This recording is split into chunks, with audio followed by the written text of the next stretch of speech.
You're now listening to The Bryan Callen Show, rated the #1 podcast of all time. Of all time. Make sure you're ready, because this is the podcast where you are guaranteed to learn virtually everything. We are sponsored by Hover, and basically Hover is domain management made simple. All right, it's the quickest way to establish and buy a domain name. You can do it under 5 minutes. And if you've ever registered a domain, you know that companies just try to upsell you stuff you don't need. I don't know if that ever happens to you. It's like, you want this? You want this option? No, I don't. I just want to do this, please. I just want to buy one domain. Thank you very much. And here's the best thing about Hover. They have a no-hold phone policy. You don't hold. You just get to somebody. It's fantastic. So if you ever run into a problem, you just call Hover, and a real live human being will answer the phone. Sorry, I'm getting excited. And by the way, you can get a .com domain, but guess what? You can also get a .net domain, which is totally underused. All right, so I always forget that. I'm always looking at .com, but in fact, you can use a .net. I know a lot of people that are doing it. So I say do it. It's easy. It's a pretty popular choice. And it's got lots of domain names available. So if you try for .com, go to .net. It might be available. Very important. And by the way, they also offer Google Apps. You can add Google Apps to your domain. Basically, you get everything you already love about the full suite of Google's productivity apps: Gmail, Calendar, Drive, Docs, the whole package. You already love and trust Google Apps for Gmail's 25 gigabyte storage and collaborating with chat and file sharing. I don't know if you know this, but Google is a huge company, so you can be, they can be a little hard to get a hold of with your questions and concerns and support needs and things. But that's the best part. You get everything you love about Google Apps, but with the outstanding support of Hover. They make it easy, man. So I say it's a great solution for businesses. It's a very good company. Hover.com/Bryan, Bryan, that is. You'll get 10% off. Come on now. Let's get back to the show. All right. We're rolling? We're rolling. We got Jimmy Shubert in the house on the Bryan Callen Show. On the Bryan Callen Show. Jimmy, I always say that you're one of the best comics, period. You say that, it's disarming because we did that show at the Mint, and I mean it was a great. Stella Lamb, it was awesome to be on that show, and you just say the nicest things to me, so I appreciate it. Yeah, but it's not even about when you kill a room, which I've been watching you do. I don't know, for 10 years, starting at Dublin's when you did that whole bit about the woman who had another woman attached to her head. That wanted to be a country western singer, the congenital twins. It's the congenital twins who wanted to be a country western singer. Yeah. You basically tell a real story and have everybody die it. Yeah, man, I love it. I still love it, dude. I have a passion for it. I love making people laugh, You're a throwback. You're wearing a hat right now. You look like a guy who where to, Mac? You look like you should be driving a cab in New York or Boston in 1920. I love it. Yeah. What's wicked pisser? Where you guys going? To the Sox game? Me and my friend Bobby was in a bar smoking pot, drinking beers, shooting darts. Who walks in? Mismatch. I tell these people in Boston, will you please pronounce the letter fucking R? Are you from Boston? No. That's a good Boston. That's a good Southie accent. Thanks, man. I was just in Southie at the LOL Comedy Club. But there's all those unpronounced R's go up into the atmosphere, and they fall down in places like Texas and Long Island. And people go, I got an idea. I go, no, you don't. You have an idea. Those people in fucking Boston. I got to go do a little wash. I said, no, you don't. I got to do a wash. I got to do a little wash. You're from Philly, right? Yeah, I'm from Philly.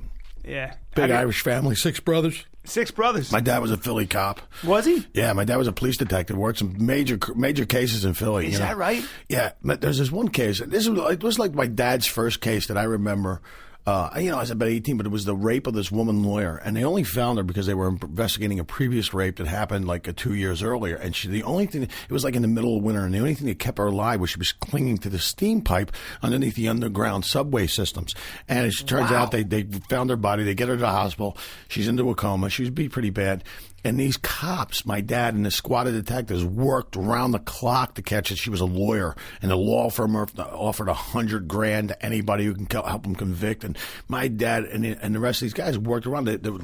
She was the sleeping beauty. And these guys like would the go, verdict or something. Well, no, she was just in this coma, and these guys would like literally work around the clock. I mean, my dad would work Easter. My mom would get jealous. She said because these guys would just sit around and talk about this woman who was in a coma, and they did all this work, and they worked tirelessly. And they finally caught the guy. He didn't get convicted of that one, but he got convicted of a previous one that he had committed. But who was the guy? Just some piece of shit. Yeah, just some skell, you know. And then But thank God for dudes like that. Yeah, but you know what's so funny? She comes out of the coma, and she had no idea who these guys were. She had no idea all the work they'd done, and these guys were kind of like, you know, sticking up for her and stuff like that. And she turned out to like she didn't know him. She was a little bit of a bitch, and it was like it was kind of weird. What a letdown! Yeah, what a letdown. Like, but you know, it's kind of like. They just wanted to get the guy anyway, but you know that could be she had a little girl, so it was somebody's mom, somebody's wife. So these guys really worked tirelessly. It's the first time I really got what my old man did. I was old enough to watch him go, you know, undercover, and you know, they would go under in the subway system and act like homeless guys to try to find out and find witnesses that might have seen something. And they had a woman who saw it, but she didn't know why she was there, and it was like they caught up with her a couple months. You know, she was just an older woman, but. Didn't make a good witness, so it was interesting. That's the kind of stuff my dad did, you know. And then he went to major crimes towards the last probably. Which is what? What is major? Major crimes is like art theft. Like there was a guy. It's a lot better though, isn't it? Than having to deal with murder and rape. And, yeah. Well, you know, it's like, you know, everybody, you know, gives, you know, there's uniform cops, but then there's these guys, these detectives who are kind of like the last line of defense, holding the lid on the garbage can you call a city. Yeah, and I read an article in Psychology Today, which is interesting, because cops deal with other cops for 8 hours a day, and then they deal with scum of the earth. So they develop this mentality where if you're not another cop, you must be one of the other people. And sometimes they drink a little bit too much. They see stuff that most normal people probably couldn't fathom. I was going to say, like that's what's very. I mean, I was thinking about the child abduction unit for the FBI, and they deal with fucking. I can't imagine having kids like somebody. That's just any parent's nightmare and anybody's nightmare. When I read about it, like.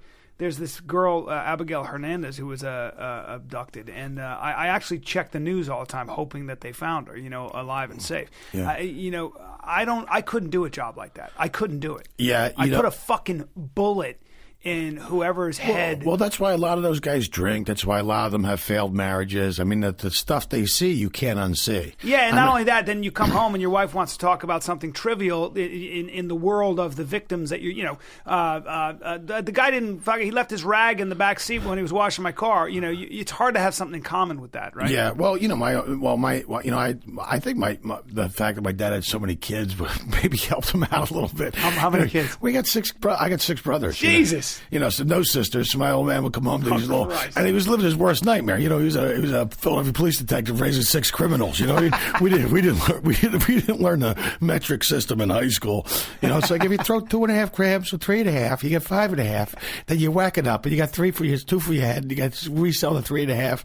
You know, like my brother had at one point, you know, there was like everybody in the neighborhood sold drugs. All of us are lucky to have made it out of that neighborhood. It was just, but. What was your mom like? My mom's like the church lady. You know, she goes to church for days. The Irish stoic. Yeah, exactly. That's it. That's my mom. You know, and she's a 2-drink stretcher case. You know, the bartender drops the bar rag near her. She gets all woozy. I actually have a videotape of my mom heckling me.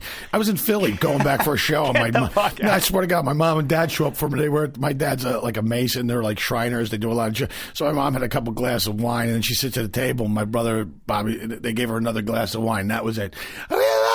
She's just heckling me. I love my son. Yeah, you know, and Richie Miller, the guy was pacing back and forth. I could say, that's the guy's mom. I can't throw the guy's mom out. Whatever you say, you know. So it was weird. It was, and then it's so funny. Sunday, I'm watching the tape. I wish I'd been there. It's so funny. I'm watching the tape, and my mom's on the couch going, "Oh my, oh my." Oh my! I go, yeah, Ma. I see you were heckling on my. So great. When you get heckled by your own mom at a comedy show, there's nothing you can do to me after that. But I wonder, like, you know, your comedy and choosing this life on the road and being an actor, and you're really good at both. I'll tell you that. But I wonder, and you've never really settled down. That must be because, to an extent, your family life was so chaotic, right? I mean, I don't know. Well, that's interesting. It's just, it was never a priority in my life, and I always looked at it as like an antiquated kind of thing. Forever and ever, till death do us part. One of us has to die to get out of this. Are you fucking kidding me? And look, there's no reason, especially when you're on the road and you got all this tail throwing itself at you. You know what I'm saying? Listen, but I'm not really I'm not really a skirt chaser either. You know what I mean? I'm kind of like a lazy infielder. You know what I mean? You got to hit it right to me. I'll scoop it up and make the play. But I'm not making a diving grab down the third base line and throwing my back out. That's a sports metaphor, ladies and gentlemen. A sports metaphor thrown on one knee for a sports metaphor for my. No, I just look. I've been in long-term serious relationships with women and I thought. It's definitely something I think about, and I certainly don't want to have any regrets. I mean, you want the fully ticket ride. I mean, I talk to people who have kids all the time, and they love it, and then the kids bring such joy to their lives. And it's just hard to compete with the road, though. Hard to compete with that adoring public embrace when you're crushing a room. It's not that. It's also, you don't want to have kids with the wrong person. Yeah. Next thing you know, I got 2 kids, and she's met a new guy, and she's moving to Australia, which means you're never going to see it. You know what I mean? Yeah. I agree.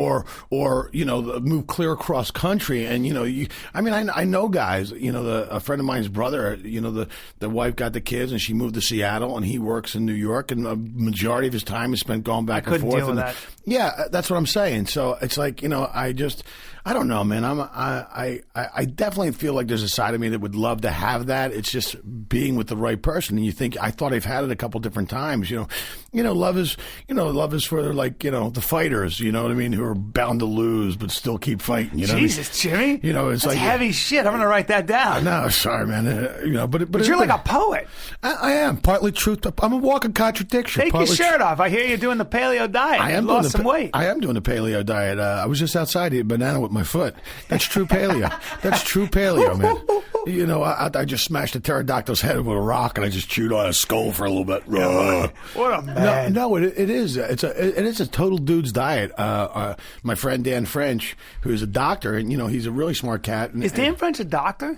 He is. He's got a PhD. Jesus. He's got a PhD, and he's a rhetorician. I did not know that.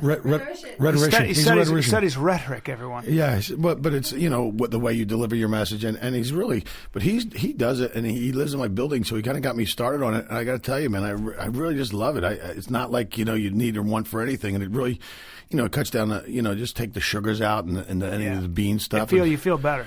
I do. You know what I feel? It's not just about a scale. It's also about the way my body feels. It feels pretty good. Well, no inflammation in the joints. You're not a stranger to your scotch. I mean, you like you like your spirits. I mean, you're not a pansy about stuff. You used to smoke too, right? Yeah. You got clean. Yeah, I clean up. Well, I used to hang out with Kinnison, and back in the day, bro. You get a weekend in Vegas, and you get an ounce bag of blow sitting on a table. And there's Billy Idol and some rock and roller dudes.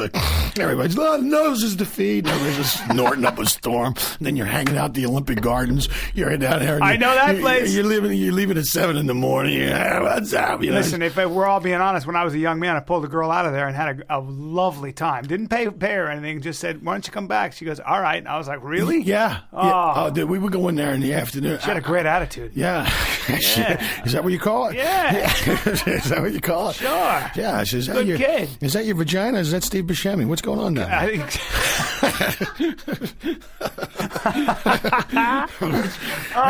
That thing looks like an old catcher's mitt. She's probably seen about as many balls, too. She was a lovely young lady, in fact, with a positive attitude. Yeah. That's the thing about the road. I mean, people can get addicted to what it has to offer, which is anonymity, drugs, booze, sex, and just being alone for a lot of the day. And well, you certainly have to enjoy your own company because, you can, there's, you go places and you don't know people and, you got your shows at night. And but, lots of times you got to figure out how to use your time productively. And it's not I still love doing it, man. I still have a passion for it. I'm not I talk to some older cats and they're better, hey, you know what, I don't feel that way. I love making people laugh. And whether there's 20 or 30 people in the audience or whether there's 250 in the audience, I still go up there and give it everything I got every night. And I'm like kind of a real. I look at myself as like a real comedian. I mean, there's some people that you are. That kind of like some people like are act. That, and I do some acting too, and I know you do. But there's some people that it seems like they're just kind of like it's like almost like a sideline or they're doing stand up because they want to further their acting career. For me, I always look at acting as another opportunity to get more visibility, so I can get more asses in the seat. That's right. Yeah, that's how much I love stand up. Yeah, that's great. You're and you do it well too. I mean, I've seen. It's the guys that do it. There's I had this great conversation with Don Marrero. We were over in Ireland. We were doing a thing. I had a bunch of family members come over, and he comes back and. We were flying back, and he said to me, he goes, I'm so glad you invited your family to Ireland. He goes, because I'm never going to be able to do Italy and have my family come over because, they don't do American comedy in Italy. But he goes, I wonder if your family realized how hard it was for you to do what you've done. And I said, what do you mean by that? He goes, well, Jimmy, how many famous baseball players do you know? And I said, well, there's 32 teams and 25-man rosters. It's about 750 guys. He goes, right. The NHL's a little less. It's about 650. And the NBA is about 330 to 370, give or take a season for injuries. He said, how many comedians do you know? And I said, geez, I could probably... He goes, no, I'm talking about comedians that are alive that do it at a high level like we do. And I said, I could probably name about 60, 70 guys. Maybe. Yeah, maybe. I'm going with 40. Yeah, okay. I mean, as far as really good guys? Yeah, okay. On your level? Yeah. And on Dom's level? Yeah. And then he said to me, he goes, together we could probably come up with 100. I go, yeah, we could probably come up. And he goes, well, that's what I'm saying. That's how, statistically, you have a better chance of becoming a famous baseball player than you do. 100%. So it's... 100%. So it's... It really, I mean... So when guys always say to me, I said, you're out there, you're able to make a living doing something you love to do. It's not, I mean, you don't realize that's a fucking monster accomplishment. I'm going to just say this because I was in Houston and I'm about to shoot my next hour and I'm working on it and I think I'm writing better than I've ever done, but I had a great show, right? I get up and I'm realizing that these people are laughing. You know what it is. It's like they're laughing fucking hard for an hour and 10 minutes, and they're laughing harder than they do when they are in a movie like The Hangover, for example. I'm just saying, right? They are. Right. You know that absolutely. Yeah. And I thought to myself, the room is, I got maybe 200 people in the room, and it seats 450, and I thought to myself, I'm kind of doing this nobody's ever going to see this really. I mean, it's not like it's going to get me famous or anything else, but at least in my heart, I know.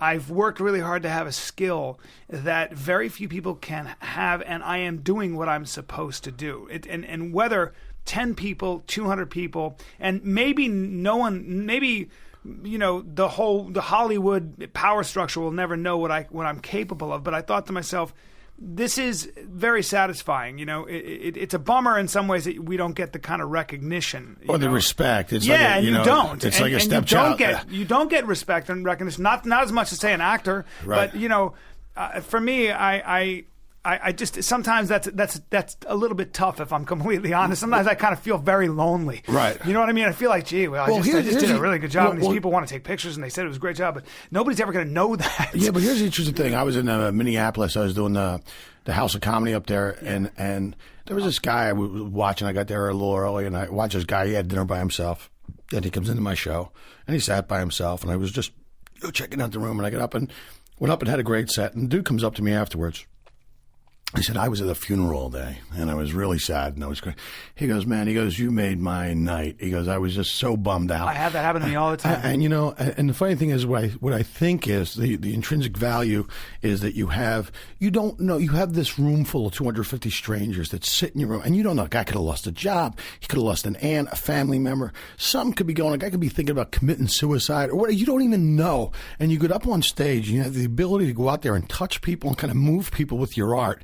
And I think that's the value in it. And you say, nobody will ever know. But I think the people that are there know it. I think there's no doubt, dude. You know what I mean? It's a privilege. I really, when I'm on stage like that, and I say it on stage sometimes, at the end of my show, I just go, you people make me feel like the luckiest human being on the planet. I can't believe I do for a living. I have a mic in my hand, and I get to get up on stage and be a jackass. I can't believe it. Yeah, but the other thing is... And I'm fucking my jawline. I got a beautiful body. but that's not important. Listen, it's nice to look at that while you're laughing. Well, I mean, it's hard to be that good looking and funny, and apparently, the New York Times. I'm not saying that's just what they say. That's beauty and not to mirth. mention. I don't want to. You listen. I don't want you to get a cramp patting yourself on the back.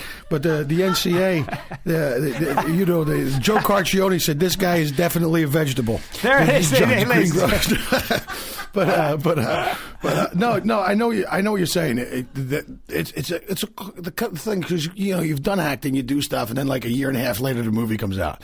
With stand-up comedy, man, it's like a kind of an immediate thing, and you're making people laugh at something you thought of. When you're on a set, you're doing a movie. I just did this movie. It's coming out soon, but it's a big. You do this big movie, and you're in your trailer, but you're doing it in pieces, and it's like a month, and you're living in some shitty trailer, and it's never nobody's really watching. You do your thing. It's fun to hang out with the actors, but it's definitely not as satisfying in any way as getting up and doing, from minute 1 to minute 60 or whatever it is. But it's definitely another way to be creative. I mean, you don't get that the gratification. I mean, for me, you have those years where you have this nice balance where you're doing an acting job and then you're doing some stand up and then you're doing some acting I enjoy both. I think they're equally as fun. They're just fill different places, different voids in the creative process. So, but I have guys say to me, "Hey man, I killed in Milwaukee last night, and I can't get it." I go, "Look, one thing has nothing to do with the other." It's true. I mean, your stand up is here and acting is over here. That's it. And not a lot of people know, but I'm a methadone actor. I did not know that. Yeah, I studied at the rehab center. Milton Stanislavski's. Milton Stanislavski. Well, I met you through Patty Jenkins, who's an Oscar-nominated director / Director Guild award-winning. Yeah. She wrote and directed the movie Monster and she's killing it. Yeah, TV. she's done a couple episodes of Arrested Development. I mean, she's great. I love Patty. And she did The Killing. Yeah, she's. It's so funny when she was. The point I was making is she's always been very complimentary of your acting. And when someone like that says that Jimmy, when she's basically telling other people how good an actor you are, that's pretty cool. Yeah, it's awesome. And I did her her AFI thesis project, and it was supposed to be like a 7-minute project, but she wasn't concerned with the thesis process as much as she was using it to get jobs directing, and she did a great job, man. She's like a real director. I mean, she's like an actor's director. You've done big things, you've done other stuff, but it's like when someone she's got an incredible amount of human intelligence. Yeah, Patty's one of the smartest people I've ever met. Yeah. Yeah. She's just one of the most unique. And she wrote Monster. She's not just directing it; she's writing these projects. She wrote it and she directed it. Yeah, and she's also got like Velocity Rules as a car. This whole thing. She's got. And I didn't even get an audition. Here's the point. All right, I don't want to bring it back to myself. Listen, at the end of the day, it would have been a better movie if I had gotten if she had wet my beak just a little bit. Hey, listen, we kicked 10% upstairs to Paulie out of respect. Everybody gets the big one on this project. What's funny is when I know a lot of really successful directors never get an audition. Put yourself on tape. We'll see what we can do for you. Yeah. But listen. It's funny. I audition I always travel with my camera just in case my agents. You got an audition? I go, well, I'm in Canada. I'm going to do it via videotape, okay? Yeah. And then I have to wrangle some feature actor in to read my lines with me and put it on videotape. I've done that many times. Never bore fruit once. Never bore fruit. It's an empty tree. Never bore fruit. I know it's tough. It's like it's like doing a phoner into a radio station versus actually being in the radio station. Huge difference. Yeah, it's a big difference. Looking into somebody's eyeballs versus can you watch yourself? I can't stand watching myself. I can't watch. Watching my earlier stand up. I cringe. I get in a fetal position. It would be like the equivalent of watching yourself in a gay porn. It's like, Jesus, what were you thinking? What were you thinking? Whoa, Jesus, that hurt. At least smile. What's with all the frowning? But that's exactly right, man. Yeah. It's and so it goes, man. Look, at least we're lucky. We get to earn a living, and there are a lot of actors. I would go fucking crazy if I was just an actor living and dying by my next job. I think. Then again, I'd probably be working more. Yeah, well, it's I'd have to work more. Neither one of them are easy. I mean, whether you're trying to make a living as an actor or a stand-up comedian, both difficult. Are equally as tough. If my kids want to be actors or stand-up comics, I'll be able to deal with a little bit more. But I'm going to do whatever I can to talk them out of it. Yeah, well, you see people do that all the time. I mean, the famous offspring of people like, Montana Fishburne, that girl who was Lawrence Fishburne's daughter, tried to tear a page out of. I did a movie with Lawrence. We talked about it. Yeah, tried to tear a page out of Kim Kardashian's playbook and kind of use that to. But I'm going. I mean, people forget. I mean, Kim Kardashian basically became famous because she released a sex tape with Ray J. Not only that, when they got the sex tape, the owner of Vivid said, "Look, let me shoot some scenes. We'll make you look better. These scenes aren't good." Did right. Said, "Well, you'll make a fortune." Well, I think they sold it for $12 million or something like that. Yeah, you can't. By the way, what people should know is that anytime you see a sex tape, the people in that tape signed off on that. There's no way anybody's making money without their explicit, legal okay. Yeah. So Kim Kardashian and Ray J signed the papers. Yeah. Okay. I just released a sex tape. I did not know that. Yeah, I'm the only one in it. What's it called? Warm cheese? No, I'm the only one in it. But the thing is, it's just I'm hoping someone picks it up. But you just hear my voice in the background going, "Attaboy, Jimmy, attaboy, coming in the home here. Keep rolling the plate." It's me and a piece of warm cheese. Really? I'm just using baseball analogies the whole time. That's funny. Yeah, I know. It's interesting, but some people have successfully launched their careers based off of something that would be called, Well, it's called but that's called not accomplishing anything. It's just called sensationalism.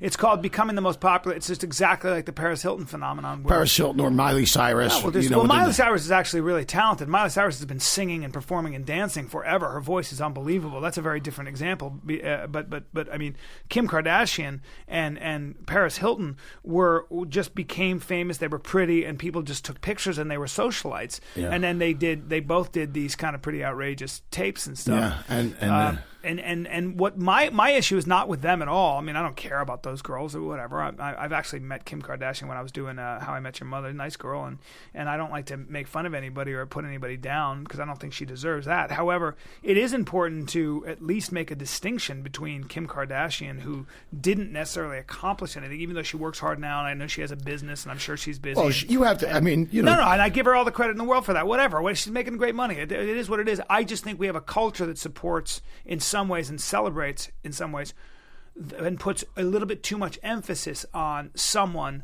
like Kim Kardashian when they should put more emphasis on other people who have, in fact, accomplished, in the traditional sense of the word accomplished a lot more, developed and built a skill set that inspires, that moves, and that sets an example. That, to me, is who I want my daughter looking up to over someone like Kim Kardashian. Kim Kardashian represents glitz, preening, a form of vanity that a lot of women may glean to, may be drawn to for whatever, maybe there are social and biological reasons. I don't care. I'm not going to tell somebody not to be a cheerleader because they want to be a cheerleader or whatever it might be. But I just think that we need to know and articulate the difference. There is a difference between Ronda Rousey and Kim Kardashian. Well, you're talking about you talk about beauty. You talk about then you have all these glamorous, pretty people, which is celebrate, and then you have the kind of inner beauty, that people have. I mean, and it's interesting. You watch. Don't ever use inner beauty on my podcast again. Sorry, Rob. But I was listening to this great series of tapes by this guy John O'Donohue, and he's this kind of Celtic spiritualist. He's a poet, but it's amazing. He talks about but all that glamour. I mean, you look at the Herculean effort that women go to with the average woman goes through 6 pounds of lipstick in her lifetime. Amazing. The 2.5 years of her lifetime is spent in a salon chair getting a cut, dyed, blown out, and styled. Yeah. She'll spend another year and a half of her life at home trying to recreate the same look. I like lip liner, and I like heavy eyeshadow. The kind of girl that most women say she's tacky, she's gaudy and slutty. Sign me up. But keep going. Yeah, the gluing on of the false eyelashes, the breast augmentation, the spray on tan, bring it, the shaving of the underarms, the waxing, the bleaching, the $750 shoes. Why don't you just try being a nice person? Has that ever occurred to you girls? Have you just, maybe you could, maybe nice just, person, that's boring as shit. She's not blowing you in the back of some car. No, you're right. There's something fun about, the nuttier a woman is, the crazier. oh. I mean, it's just some guys are just addicted to that. Oh, dude, come on. Crazy women are. Yeah, it's fantastic and bad. Time. I mean, bad in a relationship. I'm not having kids with them, but it's a good time. That's all. I'm not going to be the mother of my children. That's all. As long as you understand, you're never going to be the mother. I will move you into my house, by the way. Yeah, women like that, you like to hit it once and break away clean. Well, that's a good voice. No, I would hit it. I would hit it for a year, then it'd break away really fucking messy. That was the Bryan Callen song. That's a Bryan Callen song. Oh yeah. Get involved with a girl you know there's no chance you're gonna marry. Fucking waste at least a year and a half on a year in the relationship and a half a year on the breakup. Oh yeah. Like the slow Blake. I hate long goodbyes. I hate long. It's so funny you talk about this, but I actually got dumped via text message by this woman I was in love with, and I thought she was the one. I swear to God, you asked me why I'm single, but I mean, I thought this girl was the girl. And then, like 3 weeks before Christmas, I get this text message: "I can't give you what you emotionally need." And it was with the unoriginality of the message. "You seem like a nice guy, and you deserve the truth. It's not you, it's me." I'm going, "Really, you thumb dumping me? Are you out of your fucking mind? I'm a grown ass man, bitch. I need a phone call. Why don't you just do it via Twitter?" No longer at Jimmy Shubert. In her defense, she didn't have a fax machine, but the point is, I realized it's so funny because that this has happened. Like, that's the thing about the cell phone and stuff. People use that technology for shitty fucking reasons, but I guarantee you, like back in the day, some dude got dumped via Morse code. You know that one down. Dot dash, dot dot dash, dash dash dot. We're getting news from afar. It must be important. What's it? "I can't give you what you emotionally need. Stop. You seem like a nice guy. Stop. Seriously, stop calling. Stop. Stop. Gosh, stop. Stop." Some guy got, some dude, this happened. Some guy got dumped via carrier pigeon. You know that went down. "Hey, bro, on that day, there's a very aggressive pigeon outside your window with a note on his foot." Oh, it must be important. Someone cared enough to send a pigeon. What's it say? It says, "I can't give you what you emotionally need. You seem like a nice guy."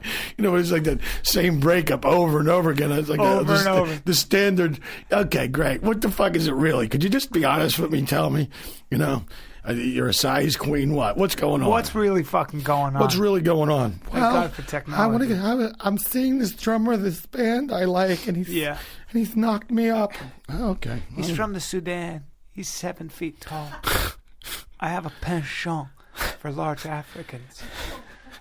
So you're a size queen. I think that's where prejudice comes from. I've decided cock size because men are territorial, and it's like if somebody's been further down the road, we'll find another road. I always said it's why guys climb Mount Everest. It's not for the view. It's just so they can stick their flag up there and be like, "I've been there, you haven't, motherfucker." That's right. Well, it's like it's like the burqa. Why would you put a fucking? It's my territory. I put a fence around it. Well, that's what I'm saying. Like 1,000 years ago, some guy fucked another guy's brother. He goes, "That's it. You all wear burqa. Nobody will see you fucking except for the eyebrow. That's it." That's a very good Irish brogue, dude. Thank you. It's a great Sinatra shoe. Is that what it is? But I'm just saying, and I look at the women in this country, I go, we might, they should bring fucking burqas into this country. Because some women in this country, you don't have time to put your makeup on. You don't have time to shave the mole. Fucking throw the burqa on. You know what I mean? Throw the burqa on. You go out shave the mole. Shave the fucking mole. You didn't have time to, it's like, just, some women don't want to, you don't want to shave your legs. You just throw a fucking burqa on, go out and get the milk and eggs, That's exactly.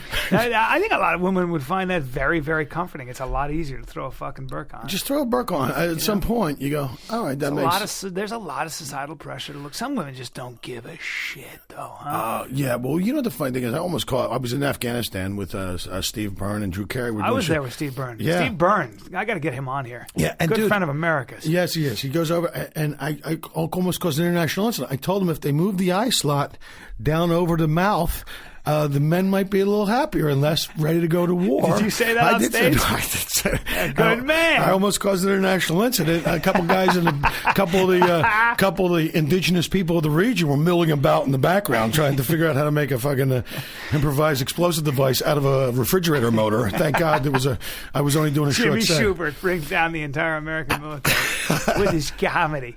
Are you a religious man? I am a religious man. I'm a believer. I don't jam. And to me, my belief is a very personal thing. I don't, you know what I mean? It's so funny. I have a rosary in my bag right now. You asked me that, but I do. I have a and I sometimes when I'm on the road, very Catholic. I do. I say a rosary. It's very Buddhist, very Muslim, and very Catholic, because all wrapped into all one. of them have rosaries, which is interesting to me. Yeah, and I think for me, it sets me. I don't care whatever anyone else believes. For me, I've just seen too much of that kind of in my life not believe it. And if you don't believe it, I feel sorry for it. I'm more power to you if you can be an atheist. Yeah. But I tend to believe that. I just don't want to live in a world where there's no God. I don't like that idea. It's like Artie Lang one time was like, "Look, I happen to believe Jesus Christ walked the earth. I can't prove it, but that's what I believe." And I get that. There's just an idea of faith. Yeah, and you look at the Bible, and it's like, forget all these people try to interpret it for you. If you just read it as a book, it's probably actually the original self-help book. Absolutely. Without the lessons, the moral lessons, and by the way, the inspiration that people draw from the major religions is not.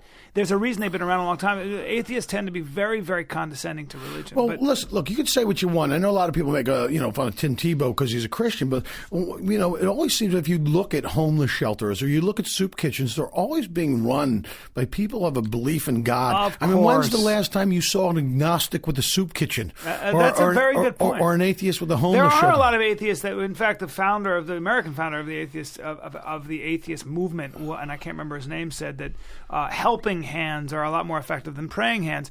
But that's one way to look at the debate. I think that what's interesting is like Thomas Aquinas, who was a great lawyer and, in fact, was steeped in Greek philosophy and math and was a very, very linear thinker and a reasoned thinker. But he dealt with the issue of magnanimity, the notion that you can behave in a magnanimous manner. You can behave in a manner that is very friendly toward people but not feel it. And you may be doing it, in fact, for your own self-worth and your own self-gain. And there are a lot of reasons. But one thing that religion deals with is the idea of how do you become a magnanimous person? How do you become someone who gives from his heart? Wouldn't you rather be that way? Why? Well, that's where faith jumps the line between reason and reality. The idea that, look, not everything has to be explained and measured. Sometimes if you give it up to a higher power or whatever, it creates a more generous person. I'm paraphrasing and not doing a good job. Giving away all your worldly possessions. We'll call it the clumsy gesture of a spiritual gatecrasher. Dude, that's a high level Irish brogue. No, that's a high level Irish brogue. But you're right. I think it's funny because a lot of people, they even say in the Bible, if you really believe, you pray when you're by yourself. You don't run out to church and pray in front of her and say, I believe. But you're right. I think it's not a scorekeeping thing. If you think you do it, you genuinely do it because there's also the notion in the Catholic religion is forgiveness and confession. And I think you get more out of it than they do. I think by being that way, and I think if you realize we live in this giant it's a human ecosphere. It's like we're all connected in some way. We're all not only that, religion. I think the major contribution of the Judeo-Christian ethic, and I include the Islamic movement in this as well, is that it's a radical idea, in fact, in human history, which was the idea that we are all of the same moral worth. We are all on the same level. We come from the same source, meaning that regardless of your skin color, your skill set, even your economic outlook and everything else, we are all human beings. We are all of the same Father. We are all of the same worth. That's a very powerful idea, and I don't personally want to live in a world without it. Our judicial system is based around that idea. If you kill a homeless wretch or a mathematical genius, you're going to jail for the same amount of time, theoretically, at least in the eyes of the law, because both are human beings, both have inalienable rights, both are of the same moral The problem worth. is that's a religious idea, though. No, I get it. It's not Aristotle's idea. It's not Socrates' idea. Rome was steeped in Greek philosophy, and the Roman Empire Empire was crumbling. Religion, a lot of times, is the bridge between that Stoic philosophy and something else. It's very important. No, it is. The problem is that when you get to these lunatic fringe elements that kind of radicalize the fundamentalists, whether it's whether it's the extreme Christian right or the because they're dealing with religion with truth with a capital T. That's not the way to look at religion. Well, it's about symbology. Yeah, and then you try to marry it to like they live in a theocracy where they can't. Like, it's funny because in these Middle Eastern countries that are theocracies, I mean, they introduce science and they discredit the science because it doesn't agree with the religious philosophy. Where that's of going the on in this country too, by the way. No, I'm sure. I mean, I'm sure it is. A lot of board of educations are trying to teach creationism and put it on par with the theory of evolution. The problem with creationism, the problem with is that it is essentially this idea that there's no science behind it, but we were created by a higher being. Okay, I have no problem. You want to believe that? That's your personal believe that. That'll be your personal faith. You cannot measure that. You cannot prove that in any scientific capacity. Creationism means people came from primates. No, creationism is actually the idea that we came from a higher being. God created man whole as he is today, whereas the vast bulk of evolutionary science says we evolved into this. Now, I understand that there are questions with consciousness and the idea of discovery and invention that human beings as animals possess that are so far radically different than what animals have. Now, do you think animals have a soul? I don't know. I don't get into those debates because I don't know, but I will say that there are fundamental differences between human beings and animals. Yeah. That is, and you can sum it up into one word: potential. Human beings continue to evolve and change. Animals do not. I'm talking about in terms of our consciousness, in terms of our invention, the things we invent, the things we discover, the things that we execute. And sometimes we do that for reasons that go beyond our mathematical biology. I am so fucking smart. God damn it, bro.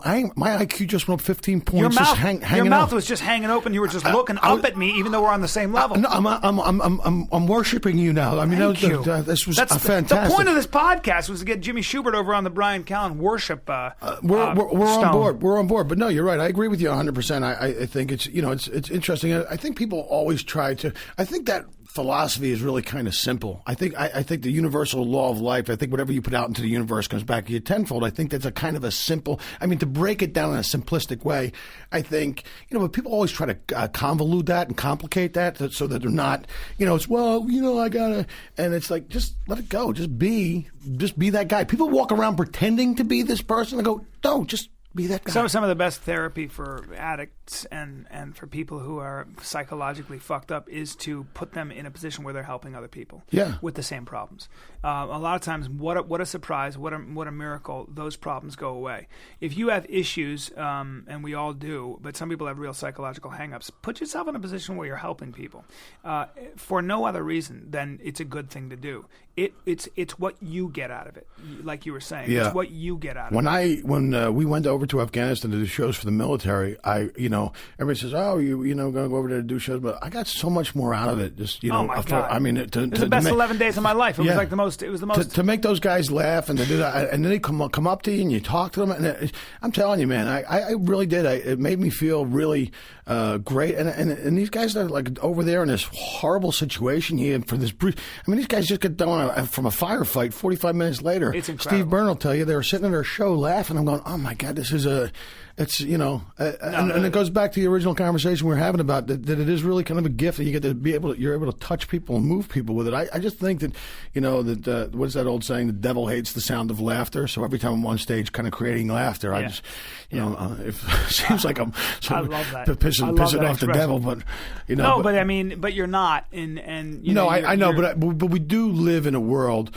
and there is evil. There's real evil out there, and it's kind of this, it's like, There's both, right? Yeah. Human beings are bipolar apes, capable of doing terrible things and really beautiful things for, Well, that's the quote China. It seems, Mr. Getz, most people are capable of anything, but in the right circumstance. That was a very good accent. That was a horrible John Huston. like Well, Mr. Getz, seems most people are capable of anything, put in the right circumstances. By the way, what's funny about John Huston is most of our listeners probably have never heard of John Huston. Most people don't even know great fucking director, ladies and most people gentlemen. don't even know fucking John Wayne is. Isn't that funny? Yeah. You ask young people who Paul Newman is, and they're like, I don't know, I've heard of him. You're Only like, one of the no. greatest fucking actors ever to live. That's right, ladies and gentlemen. Yeah, I mean, That's right. Yeah. Where are you going to be, Jimmy Shubert? I'm going to be in Vegas at Brad Garrett's club. I'm going up there the 25th, 26th, and 27th. I like Brad Garrett. Yeah, it was my first time doing that room. I'm real excited because everybody says great things. And if you want to laugh, you're crazy if you don't go to Jimmy's. yeah, we're up there doing. Have you done the American Comedy Club? By the way, this weekend I'm going to be. I think we're airing this Thursday. This weekend, tonight I'm going to be at the at Buffalo Helium. Have you done that club? Buffalo Helium. No, I've done the one in Philly. I that's did great. And have you done the LOL Club in Boston? Not yet, but I'm doing it in January. They just opened up, man. It's a great club, Can't dude. wait. You love it. It's right in the Westin Hotel. It's right there in Southie. Yeah? It's great. I'm doing it on in January. And then I'm going to Chicago, November 5th to the 10th. We're doing some shows in Chicago, and then off Where? to the Where in at the Zanies on Wells Street. Where can people find you? They can find me at jimmyshubert.com, at Twitter at Jimmy Shubert, and You got to start being a guest all the time. On dude, the are you podcast. kidding me? I'd love to. You're man. that good. You can. I'm serious. You're the kind of guy that should be a fixture all the time. I'd love to, man. You know what? I also do. If people go to my website, we do a podcast. I'm not doing your fucking podcast. No. sorry, that just popped out. No. Sorry, buddy. Sorry. Listen, why don't you shut down your podcast and come over here and be my sidekick? All right? Well, Seriously. I'll tell you but what. I I'll let you doing- season the conversation. You can season. I'll let you fucking season. Listen, you just drop participles. Just, Yeah. wow. Yeah, Oh, that's all. That's just bathe in my greatness. Here's bask in my glow. Basket, yes, yeah. But yeah, man, I appreciate you having me on, man. It was fun to do. I was very excited when Mike told me I was getting ready to do your podcast. Yeah. Yeah, you do a lot of you work out. You do the mixed martial art workout. I am genetically gifted, dude. What was that question? No, I know. I do a little Listen, I know jiu-jitsu, a little boxing. I know you're a product of superior genetic breeding. Well, I'm going to play tennis at 12:30. I'll tell you that. Taking a private lesson. Well, you know what I started doing? I was taking that Krav Maga. I took a couple Krav Maga classes. That's it's good stuff. Yeah, it's nasty shit. No, it's nasty shit, but it's Jewish karate. Yeah. You know what I mean? I'm not kidding you. One of the first moves they Jewish teach karate. Well, basically, I mean, it's they teach you to the Mossad, but one of the first moves they teach you, if someone comes at you, you slap them with a lawsuit. You slap them with a lawsuit. Hey, No, I was grappling with a fake guy. an injury and sue the guy. No, listen, I was grappling with a guy, and his gi was a little baggy, so I took it a couple inches on the shoulders. It's a Jewish karate. Every time I broke a board, I had to pay for it. But let me tell you something. It was a fantastic workout. It was fantastic. Jimmy Shubert, ladies and gentlemen. Zing, foul, ging. There it is. We'll be weak all here. Enjoy your fruit capo. He'll be here all weekend here in the Catskills, ladies and gentlemen. Enjoy your borscht. You know what's so funny? Our friend Mike Burton teaches that. Dude, I would torture him. Mike teaches right there on the... Oh, does he? Yeah, Mike Burton teaches. But he was teaching the class, and I would just like bust his chops. Like that's the jokes I would be doing to him. I was trying to teach a class. Great. And he goes, Shubert, don't do Shubert? Like, I throw money down. I throw a couple dollars down. I go, when the guy goes for it, you knee him, chop him. That's one of the moves they teach. Jewish humor, ladies and gentlemen. Come on. All right. Well, listen. Now that the podcast has clearly been canceled, I appreciate all the time you spent. Now that the power's being shut, Hollywood have shut us down. That's it. No wonder. That's it. No wonder you're not working the show business, Schubert. Well, I think my mother was actually Jewish from Spain and pretended to be Italian. I'm doing a genome test for that. Are you serious? Yeah, I mean, I know I look like a Viking. What with my fucking. Well, dude, look, my name's Schubert. Schubert. People think that you're Jewish. People think I'm Jewish. They spell it with a German name. Yeah, right? I'm actually half Irish, half Jewish. I drink so I get the refunds back in the bottle. Good night. Oh, good night. On that level, ladies and gentlemen, a man who brings the podcast down to the level of a goddamn goat, and I'm having him back as often as I can. I don't know what that means. I don't know what goat means. Schubert, you are one of the best. Dude, thanks for having me on. I'm not kidding when I want you on all the time. I'm around. We're doing it. We're on the network. We're on the network. I'll have podcast. my people call you. 2014's almost Have the guy with the wide Harvard. open. Have the guy with the Harvard degree call me. Hunter Motz. I'll do my. Hey, how are you? I'll just go off on those stupid jokes. That's all. Yeah. That's all. You written any books, Jimmy? Anyway, yeah, you're working on one. I am working on one. It's called Jimmy Shubert. I finally overcome my crippling shyness. At Barnes & Noble, ladies and gentlemen, in about 3 years. This is the Bryan Callen Show. Oh, we love you. You've been listening to The Bryan Callen Show. Be sure to visit bryancallen.com for information about this episode as well as past and future episodes. You can follow Bryan on Twitter at Bryan Callen and like him on Facebook. Go to facebook.com/Bryan Callen Comedy. Thanks again for listening. We'll see you next time.